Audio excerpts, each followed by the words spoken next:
اليهودي على أيدي الناس عملا أو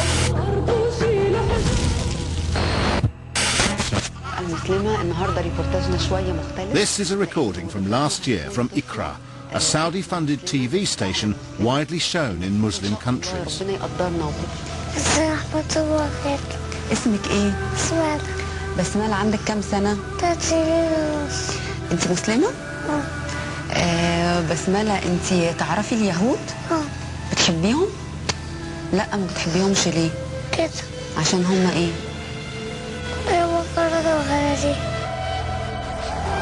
Many Israelis see such pictures as conclusive evidence as to why they can never trust the peaceful intentions of their Muslim neighbours. عشان هم قردة وخنازير. مين قال عليهم كده؟ ربنا. قال عليهم فين؟ القرآن.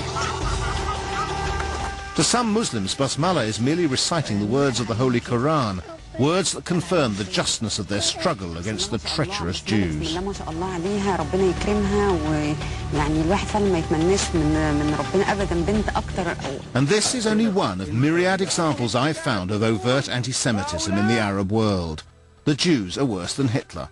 The Jews invented the myth of the Holocaust to gain sympathy. The Jews were behind 9/11. The Jews spread AIDS and other diseases. The Jews murder babies in bizarre rituals. The Jews have a secret conspiracy for world domination. So try all the time to say that Holocaust, Holocaust, Holocaust, in order to justify that they come to Palestine. I'm David Aronovich, and tonight I'm on a journey to explore the phenomenon of Muslim anti-Semitism. My search takes me from its roots in medieval Christendom to the heart of the Islamic world. My question is this: is this hatred of the Jews primarily the result of Israel's policy towards the Palestinians, or a sinister import from Europe, translating the Nazi project to a new theatre in the Middle East?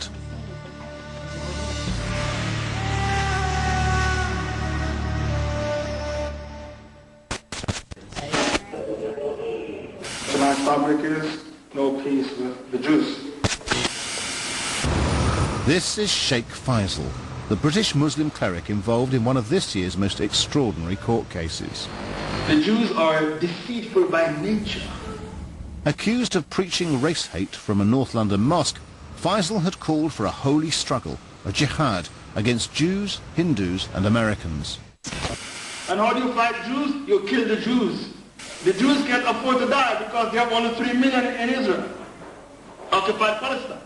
Tapes like these led to the unprecedented charge of soliciting murder along with incitement to racial hatred, a law intended to protect minorities applied for the first time not to a neo-Nazi group, but to a Muslim cleric trained in Saudi Arabia. The Sheikh's defense was based on the Quran. Surah 2, verse 190, commands the faithful to fight those who fight against you, a plea of self-defense. The topic, no peace with the Jews, it's a topic which every Muslim will have to believe in, that there won't be any peace in the Middle East. You cannot be a Muslim and contradict the Prophet Muhammad. As he travelled to the Old Bailey, his wife Zubaydah by his side, Faisal hoped the jury would accept his argument that he had merely been calling for Muslims to resist the Israeli aggressor in Palestine. I never dreamed that one day the tapes would be played in the Old Bailey and the jury would decide, is he a cleric or a criminal? Those who hate Muslims most will be the Jews. So if they hate you, why do you want to love them? You have no choice but to hate them.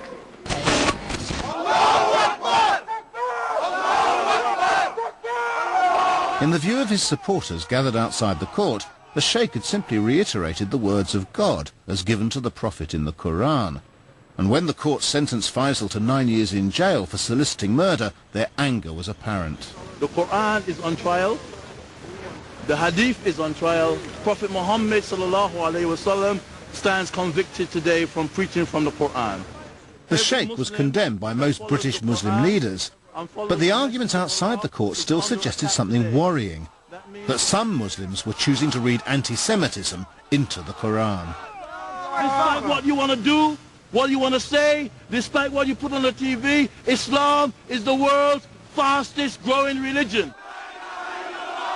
But was Faisal's quarrel with all Jews or just with those in Israel? With the Sheikh now in Belmarsh jail awaiting an appeal, I talked to his wife Zubaydah about his seemingly bizarre tapes. It's a Muslim-Israeli conflict, and it is compulsory on you to wage jihad to liberate it from the hands of the filthy Jews. Why did your husband, in his sermon, refer so often to the filthy Jew? I think that's to do with the backdrop of Palestine, okay? Because if you see that how Palestinians for 50 years have been persecuted every day, I mean, even the British people in this country would feel that way if the Romans came over and claimed Britain as their land. So it's injustice towards the Palestinians. It's their land, and Jews have taken it over using the Bible, the Torah. But he uses this expression all the time, and given the context of the sermon which we've just been talking about, which is what the words of the prophet are, he's not talking just about Palestine, he's talking about Jews almost over an eternity, and he describes them as the filthy Jew. They would have been filthy before 1948 and the establishment of Israel. No, that's not how it is. They've only just become filthy. No, it's talking about the belief system, okay? If you read what the Talmud says they can rape 3-year-old girls of the... It doesn't. It does say that. It doesn't say that. Have you read the Talmud? I know it doesn't say that. Oh, you haven't read? No. What it says is that 3-year-old girls who are raped cannot be considered to have consented and to have therefore not to be virgins anymore. That's what it says. I have a documentary saying the other side of Israel, and in it gives you references, which rabbi said in which part of the Talmud. And large sections of these, because I've had them looked up, are actually just fabrications. Well, they're not true, and some of these books which are quoted don't exist. Some of the teachers that are supposed to don't exist either. I don't believe you, because why would they produce such a documentary quoting these statements? And also we have consulted the people who have done PhD in this... What kind of people would those be? These are the scholars. Where? They're not Muslims. Maybe you should go and ask the Jews themselves. There are so many in Golders Green. Who owns this son? Rupert Murdoch. Who is he? A Jew from where? Australia. In what way are Jews behind the media? One of the things that your husband does is claim that Rupert Murdoch is a Jew, but he's not. Well, he is, because isn't that man Robert Maxwell his father? No. Oh, well, we thought he was. No, he's got nothing to do with him. They're not related at all, and Rupert Murdoch is not in any way Jewish. Is it? Murdoch's a Scottish name, and at some point or other they went to Australia. I see. I think. Well, I thought he was an Australian Jew. No. Okay. But doesn't that kind of illustrate a problem, which is you say that the media is controlled by the Jews, and you make people who aren't Jews Jewish in order to prove the case? But sometimes the Jews, they hide their identity. That's what the Zionists do. Sometimes they hide their identity, and only when they're dead, and then they have the funeral, you'll see he's a Jew. Wherever they go in any country, they try to take it over and try to morally just subvert the culture of that country. Whichever country the Jews go to, they try and subvert it. The Zionists. The Zionists. That's right. It was hard not to be amazed by the words of Zubaydah, but the scary thing was her invocation of the Quran in support of her husband's views. If the Allah of the Quran was a Jew-hater, then no good Muslim could be anything else. This is pretty tough on non-Muslims in some ways. Believers take neither the Jews nor the Christians for your friends. The idea is that the Jews and the Christians have both refused to see the final revelation to the Prophet Muhammad, and then God gets angry with them and says, "Shall I tell you who will receive a worse reward from God?" says Muhammad, "those whom God has cursed and with whom he has been angry, transforming them into apes and swine."